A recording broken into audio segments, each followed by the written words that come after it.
여러분과 같이 손자병법을 토파하고 있는 신성환 관장입니다.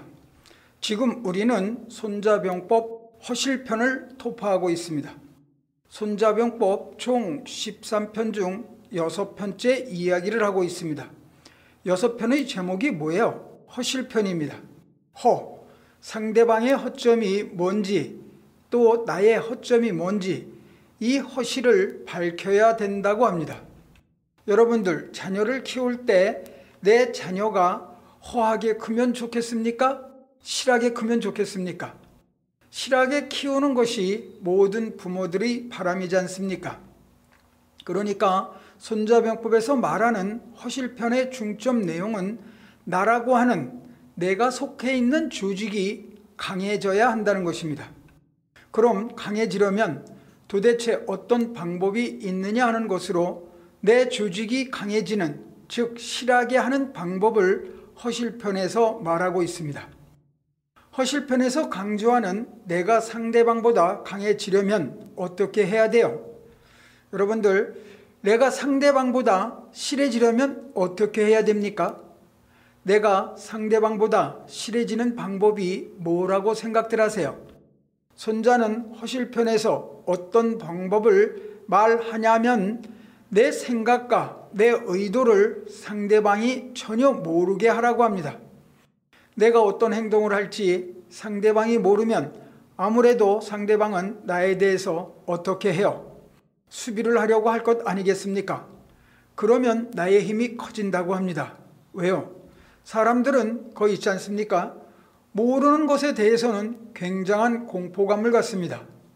밤늦게 산에 가보셨죠? 낮에 갈 때는 산이 그렇게 좋다가 깜깜한 밤 한 12시쯤 돼서 산에 가면은요, 엄청난 공포감이 엄습해 오지 않습니까? 말 그대로 공포를 느낍니다. 왜 무서운 거예요? 모르니까요.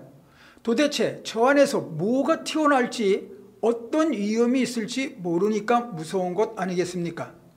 상대방이 도대체 어떤 생각을 갖고 있는지 모를 때 사람은 제일 두려움을 갖습니다. 그래서 손자병법에서는 나를 숨겨야 된다고 강조하면서 형체가 없음, 즉 무형을 말합니다. 무형, 나의 형체를 적에게 안 보여야 한다고 합니다. 대신 상대방의 형체는 어떻게 해야 돼요? 보여야 되는 것입니다. 상대방에 대해서 많이 알고 나는 상대에게 보이지 않게 해야 한다고 합니다. 상대의 의도는 환하게 꿰뚫고 나의 의도는 전혀 상대방이 모르게 하라고 손자는 강조를 합니다. 그래서 손자병법 허실편의 첫 번째로 손자는 유명한 명제 중에 명제 하나를 제시합니다. 상대방의 모습은 환하게 꿰뚫어 보고 나의 모습은 상대방으로 하여금 전혀 모르게 하라.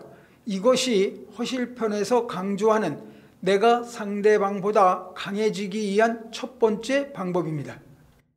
고형이니 아무형, 상대방은 형체가 드러나게 하고 나는 절대로 형체를 드러내 보이지 않는다. 그런데 내 형체가 드러나지 않게 하려면, 내 의도를 상대방이 모르게 하려면 제일 좋은 것이 뭐예요? 내 의도를 상대방이 못 알아채게 하는 제일 좋은 방법은 말을 안 하는 것입니다. 침묵이 최고란 말입니다. 침묵하고 가만히 있으면요, 괜히 무섭습니다. 말을 안 하고 있으면요, 상대방은 별의별 생각을 다 합니다. 내가 뭘 잘못했나? 왜 화가 났을까? 내가 이렇게 해도 될까? 등등 어떻게 처신해야 할지 정말 좌불안석이 됩니다. 상대방에게 내가 알지 못하는, 경험해보지 못한 무기가 있습니다. 그러면 저 무기가 어떤 위력을 갖고 있는 건지, 저 무기를 어디에 사용할 것인지 등 실제로는 아무것도 아닐 수 있는 걱정을 안 해도 될 무기지만 그 무기에 대해서 알기 전까지는 정말 두려움의 대상인 것입니다. 섣불리 공격도 못하고 노심초사 그 무기의 성능을 아는데 모든 것을 집중하지 않습니까? 그래서 내 형체를 무용으로 만드는 것이 제일 좋은 방법이라고 강조를 하고 그 방법은 침묵이 최고라고 합니다. 노자에 이런 말이 나옵니다. 다언삭궁. 말이 많으면 자주 곤란한 처지에 빠진다는 말로 상대방에게 말을 너무 많이 하면 궁지에 몰릴 수 있습니다. 왜요? 내가 한 말이 있으니까. 그 말 때문에 상대방한테 발목이 잡혀서 궁지에 내몰리는 것입니다. 그래서 말을 많이 하지 말라고 노자에서도 강조를 하고 있습니다. 내가 말을 안 하고 침묵을 합니다. 그래서 상대방이 내 의도가 뭔지 모르게 만들어요. 그랬을 때 나에게 이로운 점이 뭐냐에 대해 말을 합니다. 말을 조심하고 상대방에게 내 모습을 보이지 않았을 때 우리 조직은 힘을 한 곳에 집중할 수 있다고 합니다. 나의 힘은 한 곳에 집중되고 적은 나를 모르니까 힘이 분산된다고 합니다. 그러니까 나의 형체를 보이지 않음으로써 이득이 되는 결과가 이것인 것입니다. 나의 힘은 한 곳에 집중시킬 수 있고 한 군데로 힘을 모을 수가 있으나 상대방은 내 의도를 모르니까 어떻게 해야 돼요?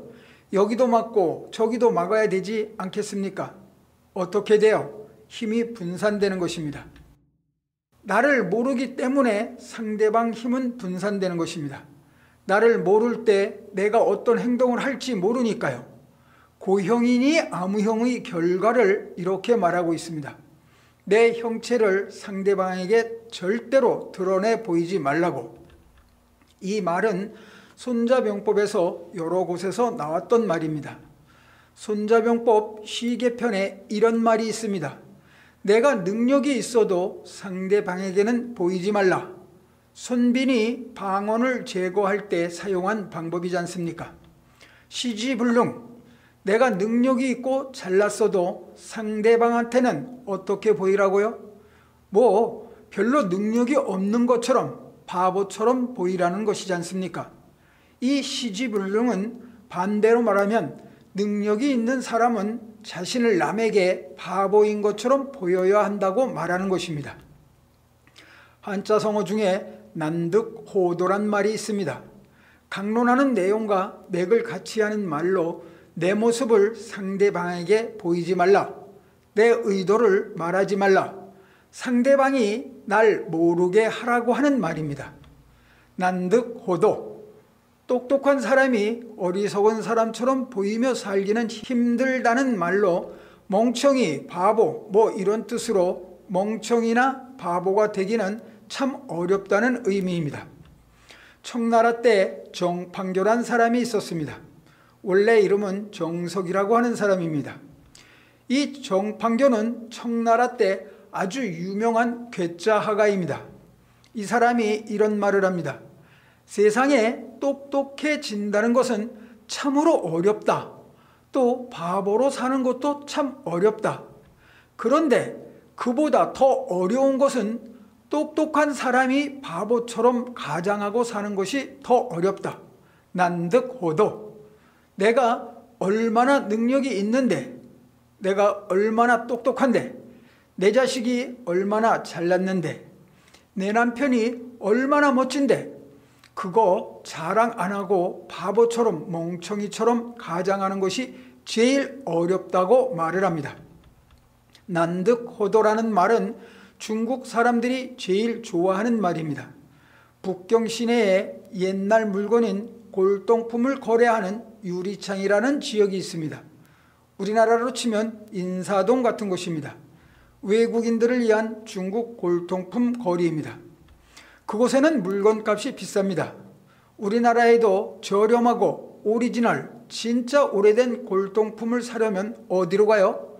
청계천 황학동 시장으로 가지 않습니까? 중국에도 진짜 오래되고 싼 골동품을 사려면 유리창이 아니라 판지아 이엔이라는 곳으로 갑니다. 판지아 이엔은 중국 천안문에서 남쪽으로 한 3km 와서 동쪽으로 2km 정도 가면 있는데 이곳에 방가원이라고 하는 일요일마다 열리는 골동품을 파는 일요시장이 있습니다. 필자가 골동품에 관심이 많아 북경에 갈 때마다 판지아 이엔을 자주 갑니다. 옛날에 유명한 소화는 물론 기괴한 물건들부터 접해보지 못한 다양한 오래된 물건들이 참으로 많습니다. 그 많은 물건 중에 우리나라처럼 중국인들이 집에 가장 많이 걸어 놓는 족자가 있는데 그 족자에 쓰인 내용이 뭔지 아세요? 우리나라는 뭐예요? 우리나라는 가화만사성입니다. 우리나라 사람들이 가정, 영업장에 가장 많이 걸어 놓은 족자에 쓰여진 글자는 가화만사성입니다. 중국 사람들이 가장 많이 걸어 놓은 족자는 난득호도라는 글자가 쓰인 족자라고 필자는 생각합니다. 난득호도, 세상에 똑똑한 사람이 멍청한 척하면서 살기란 참 어려운 일이다. 내가 똑똑한 것을 남들이 잘 인정을 안 해줍니다. 좀 바보 같다고 생각해야지 인정을 해주지 않습니까? 그러니까 중국 사람들 마음속에는 이런 마음이 있는 것입니다. 중국 사람들, 필자가 시계편 11강 상인은 훌륭한 물건을 감춘다 해서 강론할 때 겉모습을 보고 사람을 판단하지 말라고 했습니다. 중국 사람들 심성은 절대로 자기의 밝은 광채를 바깥으로 안 내보인다고. 그러니까 옷 입은 모습을 갖고는 도대체 저 사람이 어느 정도 레벨인지 판단이 안 되는 것입니다. 왜요? 자신의 능력 등 모든 것을 드러내지 않고 감추고 사니까 알 수가 없는 것입니다. 어느 정도라면 이런 일화가 있습니다. 필자의 지인이 중국에서 직접 경험한 일화입니다. 중국을 좀 더 잘 이해하고 중국어를 빨리 습득하고자 북경 시내에 아파트를 하나 얻어 생활하려고 아파트를 하나 월세를 내서 살았다고 합니다. 당시 중국은 외국인들이 지정한 거주지에서 생활해야지 자유롭게 이곳저곳을 옮겨 다니며 생활하는 것은 불법입니다. 만약에 그렇게 살다가 적발되면 벌금을 물고 바로 추방을 시켜버립니다. 외국인 거주와 관련하여 법이 그렇게 되어 있는 것입니다. 그런데 아는 지인은 그래도 중국 사람들과 같이 어울려 살면 중국 문화를 좀 더 깊이 있게 체험할 수 있고 중국어를 빨리 습득할 수 있을 것이란 생각에 어렵게 집을 하나 월세로 얻어 생활하려고 섭외를 해 계약을 하러 갔다고 합니다. 그런데 집 주인이 완전히 런닝 차림에 아주 허름한 모습으로 자신이 집 주인이라고 하며 계약을 하자고 했습니다. 그래서 계약 조건을 확인하고 계약을 하기는 했는데 불법적인 것이라 걱정이 되어서 혹시라도 적발이 되면 어떻게 하냐고 주인에게 물었다고 합니다. 내가 외국인이라 지적된 곳이 아닌 곳에서 생활하다 걸리면 어떻게 하냐고 했더니 집주인이 그런 걱정 조금도 하지 말라고 하더랍니다. 그래서 이 사람이 무슨 힘이 있다고 걱정하지 말라고 할까라고 의아해했다고 합니다. 그런데 아니나 다를까 며칠이 지나자 문제가 생긴 것입니다. 문 앞에 누가 막 문을 두들기는 거예요. 그래서 도대체 내가 여기 이사 온 곳을 아는 사람이 없는데 누가 찾지라고 하며 살짝 보니까 중국 경찰들 대여섯 명이 문을 두들기는 것이었습니다. 아, 이거 큰일 났다. 내가 불법으로 임대해서 산다는 것이 적발되었구나. 어떻게 하지 하며 질린 마음으로 문을 열었다고 합니다. 근데 들어오는 사람들 모습이 험악해 보이질 않아요. 웃으면서 들어오는 것입니다. 그래서 어떻게 된 일인가 하고는 자세히 공안을 살펴보니 그 중에 자신에게 세를 준 집주인이 있더란 것입니다. 나한테 집을 세준 아파트 주인이 공안이었던 것입니다. 야, 그 사람이 불법으로 세놓고 사는 집주인인데 한편으로는 거주지를 벗어난 외국인들 잡으러 다니는 사람이었던 것입니다. 그런 사람이 세를 놓고 사는 것입니다. 야, 중국이 이런 곳이구나. 지인은 전혀 눈치를 채지 못했다고 합니다. 그 사람이 계약할 때 입고 있었던 옷 등 당시 모습으로 봐서는 거주지를 벗어난 외국인을 단속하는 공안이라고는 전혀 생각하지 못했다는 것입니다. 그냥 동네에서 월세 놓고 사는 평범한 동네 아저씨로 보였다는 것입니다. 결국은 난득호도, 중국인의 마음인 것입니다. 절대로 겉모습을 보고는 그 사람의 사회적 지위, 경제 능력, 하는 일 등 그 사람의 삶과 관련하여 파악이 안 된다는 것입니다. 사람 속이 어떤지, 도대체 저 사람의 속에 어떤 광채를 갖고 있는지 겉모습만으로는 판단이 안 되는 것이 중국인의 마인드인 것입니다. 손자병법에 상대방은 드러나게 하고 나는 어떻게 하라고 해요? 감춰라. 이것은 엄청난 고도의 전략인 것입니다. 웬만하면 다 보여주고 싶거든요. 웬만하면 자랑하고 싶단 말입니다. 그런데 철저하게 그것을 드러내지 않음으로써 나의 힘을 강하게 만드는 중국인 특유의 정신인 것입니다. 사실 똑똑한 사람보다는 약간 좀 뭐랄까요? 조금은 어리숙한 사람에게 더 정이 가는 경우가 있지 않습니까? 사람이 너무 찰찰거리면 정이 안 갑니다. 사람을 평가하는 데 있어 첫 번째 인간형으로 똑똑하고 성실한 유형을 들 수 있습니다. 똑똑하고 아침에 일찍 출근해요. 남들은 8시에 출근을 하는데 남들보다 일찍 6시에 출근하고 퇴근은 밤 11시에 합니다. 아주 똑똑하고 성실한 유형입니다. 두 번째 인간형은 똑똑하긴 한데 게을러요. 하지만 능력은 있어요. 남들이 9시까지 출근하면 9시 10분쯤에 와요. 이런 인간형이 있지 않습니까? 그 다음으로 세 번째 인간형은 무능해요. 무능하지만 엄청나게 성실해요. 능력은 없는데 새벽같이 출근하고 자기 혼자 일 다 하는 것처럼 무언가를 열심히 하면서 밤늦게까지 퇴근도 안 해요.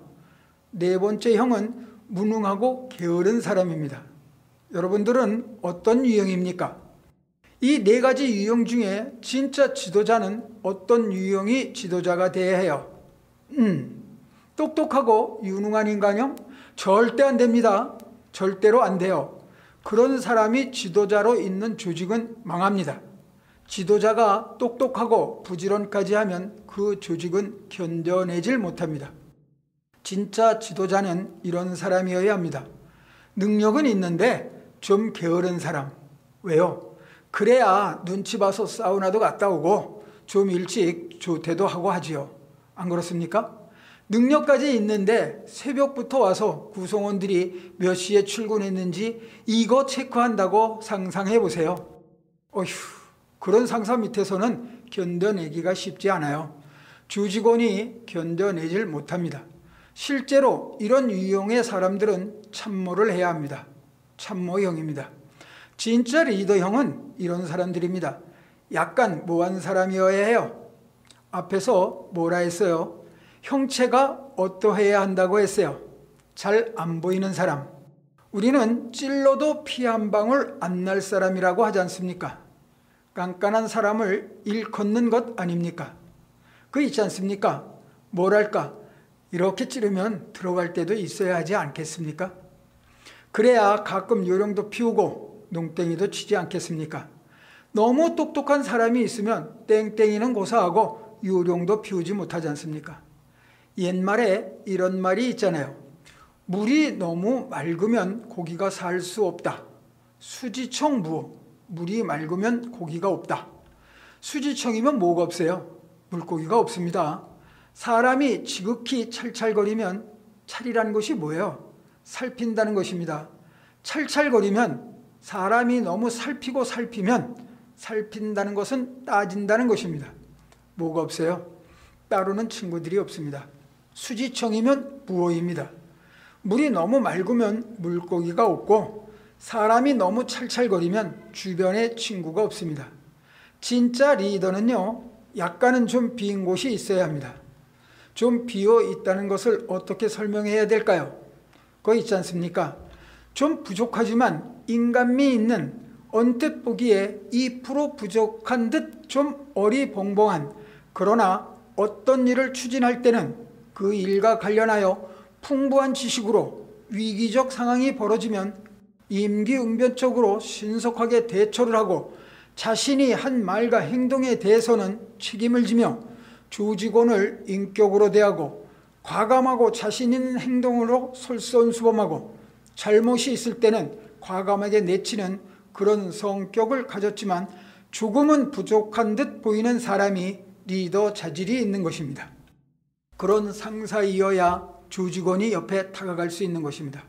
그렇지 않고 오직 성실하고 똑똑하고 부지런한 100% 완벽한 사람 밑에서는 버텨낼 수가 없는 것입니다. 성실하고 똑똑하고 능력이 있지만 2% 부족한 사람이 진정한 리더인 것입니다. 이 말은 다시 말하면 부하 직원을 대하는 것이 알면서도 모르는 척 눈 감아주는 것을 말하는 것입니다. 필자는 이것을 거시기하는 것이라고 표현하고 싶습니다. 미국 대통령 중에 부시와 엘고를 대비해 좀 더 부연하겠습니다. 부시가 미국 대통령 선거에 나왔을 때 상대가 엘고어였습니다. 부시와 엘고어는 앞에서 강론한 유형 중에 성격에 있어서 전혀 상반된 성격을 갖고 있는 사람들이라고 필자는 생각합니다. 엘고어의 스타일은 아주 똑똑하고 성실한 스타일입니다. 반면 부시는 무능하고 게으르고 뭔가 나사 빠진 듯한 2% 부족한 스타일입니다. 말도 덤벙덤벙하고 실수도 작고 뭐랄까 리더로서 좀 부족한, 즉 샤프하지 못한 타입으로 말실수도 많고 알코올 중독자 등 지도자로서 좀 모자라는 똑똑하고 성실한 것과는 거리가 먼 스타일의 사람입니다. 반면 엘고어는 똑똑하고 어디 하나 모자람이 없는 아주 샤프한 스타일이었지만 부시가 엘고어를 제치고 대통령이 되었지 않습니까? 완벽한 사람은 지도자가 되기 힘들다는 것을 간접적으로 보여주는 것이 아닌가 합니다. 결국은 약간 자기 형체를 상대방에게 보이지 않는 그러한 여유가 있는 사람이 조직의 리더로 있을 때 그 밑에서 있는 구성원이 편하게 일할 수 있다고 필자는 생각합니다. 난득호도처럼 자기 형체를 드러내지 않는 것은 손자가 허실론에서 주장하는 나의 힘을 키우는 방법이라고 생각합니다. 내가 상대방에게 내 형체를 드러내 보이지 않을 때 나는 나에게 집중할 수 있고 상대방의 힘은 분산되는 것입니다. 왜요? 상대방이 내 형체를 모르니까 여기저기 다 지켜야 되지 않습니까? 그러니까 분산될 수밖에 없는 것입니다. 그래서 적은 분산되고 나는 한 군데에 집중해서 공격을 하니 강해지는 것이고 상대방은 분산돼서 열로 나눠지니 약해지는 것입니다. 그런 상황에서 상대방과 싸우면 어떻게 돼요? 내가 이기는 것은 자명한 것입니다. 나는 집중되고 상대방은 열로 분산이 됐죠. 그럼 나는 힘을 어디로 모아요?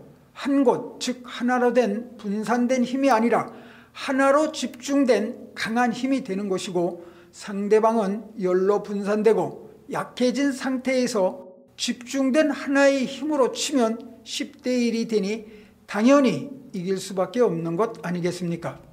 손자가 말하는 것은 결국은 나의 의도를 상대방에게 보이지 말라고 하는 것입니다.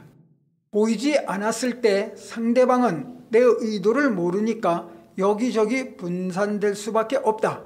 그랬을 때 나는 하나의 힘으로 합쳐진 강력한 힘으로 분산된 상대방을 확 때렸을 때 열로 하나를 때리는 효과를 낸다고 하면서 무형의 논리를 끌어가고 있습니다.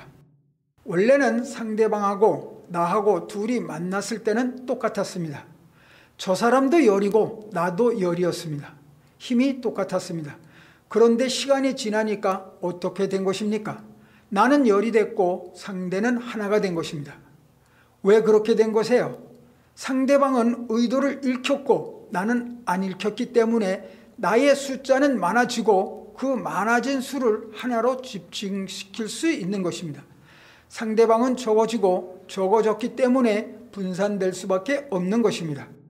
이것이 손자가 말하는 허실론입니다. 허실론, 이거 잘 이해해야 됩니다. 여러분들, 누군가 싸울 때 내 의도를 상대방에게 들키지 않으려면 침묵하고 뭔가 모르는 공포감을 상대방에게 줘서 상대방이 어쩔 줄 몰라 할 때 그때 내 힘을 확 쏟아내는 것입니다. 이거 아주 겁나는 것입니다. 쉽지 않은 말입니다. 손자는 계속 논리를 끌고 가다가 이런 문장으로 논리를 마감합니다. 오소요 전지지 부가지란 유명한 말로 마무리를 합니다. 해석하면 내가 더불어서 전쟁하려고 하는 땅을 상대방에게 절대로 알려주지 말라고 합니다. 그러니까 내가 상대방하고 싸우려고 하는 장소에 대해서 절대로 비밀을 유지해야 한다고 합니다.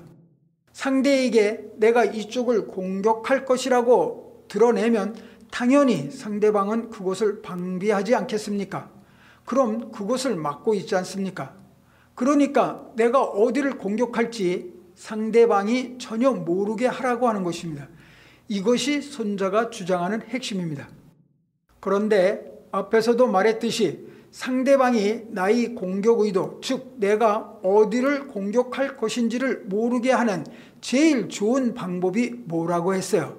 침묵하라고 합니다. 즉 말조심하라는 것입니다. 이런 이야기가 있습니다. 중국 춘추 시대에 정나라에 무공이라는 사람이 있었습니다. 정나라 무공이 옆에 있는 호나라를 취하고 싶었습니다. 즉 침략해 정벌을 하고 싶었던 것입니다. 정벌을 하고 싶은데 앞에서 강론했듯이 상대방이 내 의도를 모르게 하고 조정의 뜻을 모아 준비를 해야 할 것 아니겠습니까? 일단 호나라를 치겠다는 의도는 숨기고 준비를 해야 뜻을 이루는 상황이지 않습니까? 내 형체를 어떻게 하라고 했습니까? 숨기라고 했습니다. 그러기 위해서는 말을 적게 하는 것도 하나의 방법이지만 다른 기만 전술도 있지 않습니까? 무공은 방법으로 자기 사랑하는 딸을 호나라로 시집을 보냅니다. 호나라에서 어떻게 생각하겠어요? 사돈 나라 아닙니까? 사돈 나라가 설마 쳐들어오리라고는 생각 안 할 거 아니겠습니까? 정나라 무공 참 대단한 사람입니다. 자기 딸을 호나라를 치려고 시집을 보내놓고는 신하들을 모아놓고 조정회의를 합니다. 이제부터 우리나라가 전쟁을 일으키려고 하는데 주변국 중 어떤 나라부터 치는 것이 좋을까라고 물어봅니다. 그때 조정 대신 중에 관기사라고 하는 사람이 있었는데 관기사가 무공이 하는 말을 들어보니 무공의 마음이 무엇인지 왜 조정회의를 하는지 아는 것입니다. 딱 보니까 정나라 무공의 마음이 호나라에 욕심이 있다는 것을 읽은 것입니다. 그래서 관기사가 얼른 호나라를 치는 것이 제일 좋은 방법이라고 진언을 합니다. 그리고는 칭찬받을 줄 알았습니다. 그런데 정나라 무공은 어이쿠 이놈이 내 마음을 읽고 있는 것이에요. 자신의 의중이 노출된 것이지 않습니까? 상대에게 자신의 의도를 들킨 것입니다. 그래서 뭐라고 하냐면 저놈이 내 사돈 나라를 나더러 치라고 한다고 역정을 내고는 참수를 시켜버립니다. 왜요? 상대에게 더욱더 믿게 만든 것입니다.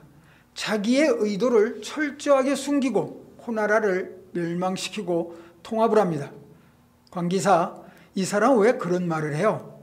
정나라 무공이 무슨 의도를 갖고 있는지 알았으면 가만히 있지. 앞에서 뭐라고 했습니까? 여러분들, 자신이 어떤 일과 관련해서 잘 안다고 해도 그 아는 사항, 즉 생각을 표출할 때와 안 할 때를 알아야 합니다.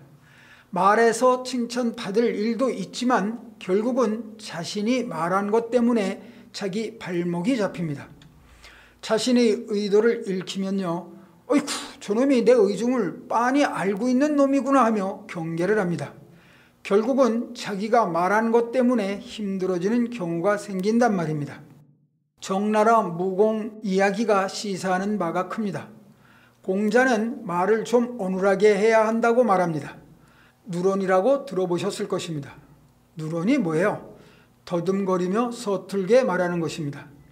어떤 상황에 대해서 똑부러지게 말하는 것이 아니라 더듬거리며 서툴게 뭔가 2% 부족하게 말하는 것을 누런이라고 하지 않습니까?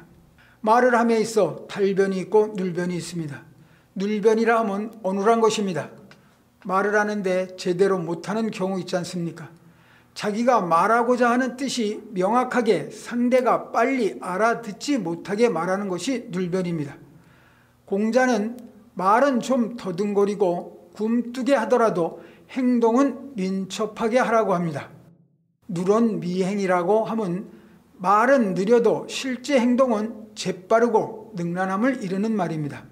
손자가 계속 주장하는 것은 내 형태를 감춰야 한다고 주장하고 있습니다. 내 형태를 감춰야 어떻게 된대요? 내 힘이 상대방보다 더욱더 강해진다고 합니다. 그러면 집중될 수 있다고 합니다. 상대방은 내 의도를 모르니까 분산되고 그랬을 때 내 힘은 상대방보다 10배로 커진다고 주장합니다. 그러기 위해서는 침묵하고 내 의도를 보이지 않아야 한다고 허실론에서 계속 주장합니다. 필자는 내 형체를 보이지 말라라는 것을 강론하면서 이런 문구가 생각났습니다. 도회쥐술. 도회쥐술이란 말은 잘 쓰이는 말이 아닙니다. 도회쥐술이라 함은 감출도, 금음해, 어조사지, 제주술로 자기 본래의 면모를 숨기기 때문에 자기를 보존하기가 쉽다는 말입니다. 즉 도회쥐술적 행동을 하면 어떤 대척이 되는 상황에서 상대방이 경계하지 않는다는 것입니다. 도회쥐술을 글자가 갖는 의미로 토파하면 도는 칼집에 칼을 집어넣어 감춘다는 의미이고 해라고 하는 것은 금음해자로 금음이란 캄캄한 어둠으로 하늘의 달이 가장 작게 보일 때로 보름과 반대되는 상황으로 감춘다는 의미로 달빛이 가장 안 보이는 상황으로 무용의 형체를 말합니다. 도회쥐술을 좀 더 부연하면 자신이 번쩍번쩍 빛나는 칼날이 선 칼을 갖고 있지만 그것을 칼집에 집어넣어 감추라고 하는 것입니다. 상대방에게 내가 칼이 있다는 걸 보여주지 말라고 하는 것입니다. 밝게 빛나는 달빛이 빛을 최대한 감출 때 더욱 빛난다는 것으로 인생을 살면서 내 날카로운 칼을 남에게 보여주지 않고 칼집에 집어넣고 나의 빛나는 광채를 감추고 살아가는 방법을 말하는 것입니다.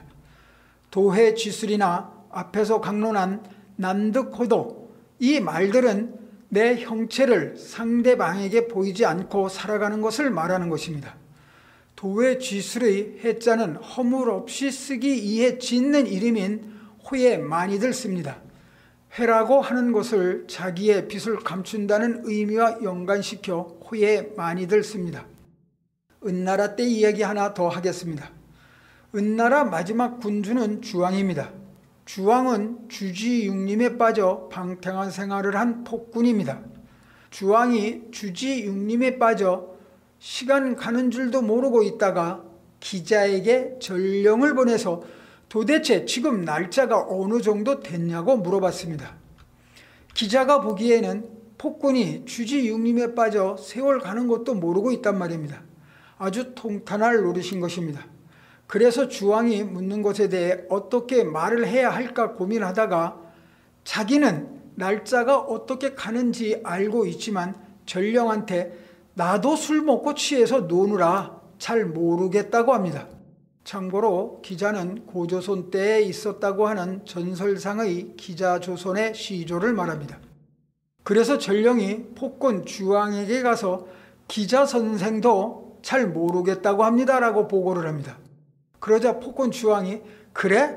그럼 우리 같이 모르자고 하며 주지육림에 더 빠져듭니다. 만약에 기자가 지금은 몇 월 며칠이고 무슨 날짜고 제사 지날 때가 됐고 등등 돌아가는 상황을 말했다면 폭군 주왕이 그래? 난 주지육림에 빠져서 모르겠는데 넌 왜 안 취했어? 라고 해 그대로 갈 수가 있는 것입니다. 사람이 술을 같이 먹다가 상대방은 취했는데 나만 깨어 있다가 친구 간에 의리상하는 경우가 있지 않습니까? 세상이 취해 있으면 어떻게 해야 해요? 참 좋다. 그 말 잘했다. 세상이 취하면 같이 취하고 세상 물이 더러우면 같이 담그고 있다가 내 발 깨끗이 씻으면 되는 것입니다. 즉 무독하여야 하는 것입니다. 어떤 상황에서 너무 튀면 안 되는 것입니다. 다만 옳고 그름은 확실히 해야 함은 당연하고요. 도회쥐술이라고 하는 것은 결국은 내 빛나는 광채, 나의 잘남을 세상이 받아줄 때는 빛을 발해야 합니다. 세상이 원칙이 통용되고 질서가 잡힐 때라면 나의 빛나는 광채를 충분히 세상에 펼쳐야 합니다. 그러나 세상이 그런 것을 받아들이지 않을 때는 그런 상황이면 어떻게 해요? 감출 필요가 있습니다. 왜 감춰요? 그것을 꺼내놓으면 왕따 당하니까요. 알아주지 않고 배척을 해버리니까요. 나를 감춰야 하는 이유를 필자는 손자병법을 통해서 강론하고 있지만 쉽지 않은 일입니다. 필자의 경우 나름 태권도계에 방귀깨나 낀다고 자화자찬합니다. 이론, 실기, 무도정신, 생활철학, 평판 등 태권도인으로서 나름 빛나는 광채를 갖고 있다고 자부합니다. 허나 태권도계는 태권도 태동기 이후 지금까지 조직 언저리에서 갖은 모사와 무도 정신이 결여된 행동으로 성장해온 기득권 적폐들이 서로 간의 카르텔을 형성해 서로 밀어주고 끌고 해 자신들이 먹고 사는 놀이터로 조직을 운영하면서 태권도 발전을 저해하는 상황입니다. 그런 상황을 바꾸고자 목소리를 내지만 목소리를 죽이고 그냥 묻어가야 하는 것인지 어떤 것이 옳은 것인지 도회지수를 강론하면서 서로 상반되는 것이 아닌가 하는 생각을 합니다. 어찌 보면 어떤 상황에 대한 합리화를 위한 주장일 수도 있다고 생각합니다. 여하튼 필자가 말하고자 하는 것이 무엇인지 강론을 듣는 여러분들 각자가 판단해 보길 바랍니다. 필자가 평소 주장하는 군자론을 피력해 봅니다. 하늘의 뜻이 있으면 태권도의 대통령이 돼서 필자가 추구하는 무도로서의 태권도 전반에 대한 비전을 펼쳐 진정한 무도 태권도로 세계에 우뚝 서게 하는 꿈을 갖고 생활합니다. 하지만 하늘의 뜻이 없다면 맹자의 주장처럼 내게 주어진 태권도를 향한 필자의 도를 펼치며 즐기는 삶을 실천하고 있습니다. 어떠한 위협과 협박에도 굴하지 않을 것이며 어떠한 부에도 나의 뜻을 옮기지 않을 것이며 어떠한 음란함에도 나의 뜻을 더럽히지 않을 것입니다 라고 필자 나름의 군자 철학을 갖고 살고 있습니다. 도회지술이라는 것이 어떤 상황, 즉 이를 접하는 데 있어서 소극적인 행동일 수도 있습니다. 하지만 어떻게 보면 세상과 함께 인생을 살아가는 하나의 거시기한 처세와 관련한 방법론일 수도 있습니다. 잠시 본 강론에서 벗어난 강론을 했습니다. 본래 강론으로 돌아와 강론하겠습니다. 손자는 내가 갖고 있는 형체를 상대방 눈에 띄지 않게 하라고 효실편에서 계속 주장하고 있습니다. 상대에게 나의 형체를 감추었을 때 나의 힘이 상대보다 10배 강해진다고 합니다. 이 주장은 결국 나의 힘은 어느 때 강해진다는 것입니까? 감췄을 때, 상대방이 나의 빛을 보지 못하게 했을 때 그때 내 힘은 강해진다고 말하는 것입니다. 상대방이 나의 의도를 눈치 못 채고 나의 빛남에 대해서 간파하지 못했을 때 내 힘은 늘어나는 것입니다. 화강동진, 빛을 감추고 티끌 속에 섞여 있다는 뜻으로 자기의 뛰어난 지덕을 나타내지 않고 세속을 따름을 이루는 말로 노자의 도덕경에 나오는 말입니다. 부연하면 세상을 살아가면서 지도자가 자기가 번쩍번쩍 빛나는 광채를 어떻게 해야 돼요? 좀 낮추란 말입니다. 낮춰서 어떻게 하란 말입니까? 백성과 함께 하라는 말입니다. 티끌진 자와 이풍진 세상과 눈높이를 어떻게 하라고 하는 거예요? 맞추며 살아가라는 것입니다. 노자가 지도자한테 하는 말인 즉 지도자시여 당신이 갖고 있는 그 똑똑하고 능력 있는 거 좋습니다. 빛나는 지혜 좋습니다. 하지만 그것을 좀 낮추세요. 당신의 그 높은 눈높이를 우리 백성들 눈에 좀 맞춰주세요. 우리 백성들의 눈높이는 이거밖에 안 되는데 지도자는 이만큼 바라고 있으니 백성들이 너무 힘이 들어요 라고 말하는 것입니다. 뭐 하기 힘들어요? 당신이 원하는 것을 따라가기가 힘들다는 것입니다. 그러니까 지도자가 나라를 이끌어가는 지혜는 정말 굉장한 지혜입니다. 하지만 그 빛나는 지혜를 조금 낮춰서 백성과 함께함으로 민중들의 눈높이와 내 눈높이를 같이 하는 그런 삶의 자세가 바로 화광동진의 삶인 것입니다. 손자는 나의 의도를 감춰라. 상대방이 모르게 해라. 그랬을 때 내 힘은 커진다고 말을 합니다. 그러므로 내 형이 무형이 되며 결과는 상대와 같은 힘일 때 내 힘이 배가 된다는 것입니다. 내가 무형일 때 내 형체를 바깥으로 드러나 보이지 않을 때 나의 힘은 어떻게 돼요? 집중이 된단 말입니다. 그런데 상대방은 어떻게 돼요? 나의 의중을 모르니 분산되는 것입니다. 내 힘이 집중됐을 때 내 힘은 배가 되고 상대방은 약해진다는 것입니다. 내가 승리하려면 어떻게 해야 해요? 계속 강조하는 나의 형체를 드러내지 않는 것입니다. 무형이라고 하는 것은 형체가 없는 것이 아니라 형체를 드러내 보이지 않는 것입니다. 능력이 없는 사람이 무능한 것은 별 관계가 없습니다. 쥐뿔도 없는데 그것은 그냥 드러날 것도 없습니다. 그러나 능력이 있는데, 즉 내가 능력이 없는 것이 아니라 내가 빛난 광채가 있습니다. 그런 나의 능력과 광채를 상대방이 모르게 하라는 것입니다. 나의 능력과 광채를 자랑하고 다니지 말란 것입니다. 상대방의 힘이 분산됐을 때 나의 힘은 모아지는 것입니다. 같은 하나의 힘이지만 나는 열이 되고 상대는 하나가 되는 것입니다. 내 힘은 모아지고 상대방의 힘은 흩어져 나는 실해지고 적은 허해짐으로 나는 승리하고 적은 패배하는 것입니다. 필자는 손자병법에서 강조하는 내가 갖고 있는 형체를 상대방에게 보이지 말라고 하는 무형의 말은 병법으로서만이 아니라 인생을 살아가는 지혜라고도 생각합니다. 도해지술 란드코드의 의미가 인생을 살아감에 있어서 갖고 있는 광채, 자랑하고 싶은 것을 내보이지 않고 생활할 때 진정한 나의 빛을 발하는 것이 아닐까 합니다. 손자가 주장하는 상대방은 드러나게 하고 나의 모습은 감추라는 말처럼 우리가 인생을 사는 데 있어서 나를 낮추는 지혜는 꼭 가슴속에 새겨야 할 지혜입니다. 숨겨야 강해진다 강론을 마치겠습니다. 감사합니다. 다음 30강에서는 분석하라에 대해서 강론합니다.